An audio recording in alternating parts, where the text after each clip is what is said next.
బావిని దున్నిపించండి. వేరేలేమో అమ్మ చూడండి, చాలా డీప్ ఉంది, ఇది డీప్ వాటర్ ఉంది. ఇది చెరువు, ఇది డీప్ వాటర్, చాలా పొడిగా తెప్పించింది. ఇది ఎంత రాయి చూడండి, ఎంత రాయి లోపల వాటర్ ఉన్నాయి చూడండి. సైడ్ వాల్స్ అంతా రాళ్ళతోనే ఉంది అంతా. ఒక్క నిమిషం.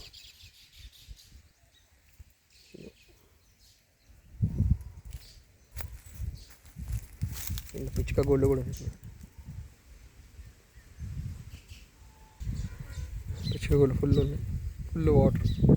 లోపల నుంచి వాటర్నే తీస్తాను పొలానికి. ఇట్లా చేయాలి. ఇక్కడ వెళ్ళాలంటే ఇవన్నీ మూసేసింది. ఇక్కడ వేరే ఫార్మర్స్ అందరూ మూసేయండి, ఒక్కడే క్లెవర్ ఫార్మర్ ఉండు. ఫుల్ అబండెంట్ ఆఫ్ వాటర్ ఉంటాయి ఆయనకి. ఇది ఈ సిస్టమ్ చేసుకోవాలి. ఆయన క్రెయిన్తో మట్టి తీపిచ్చిండు, లోపల మట్టి వేసి క్రెయిన్ తీపిచ్చిండు.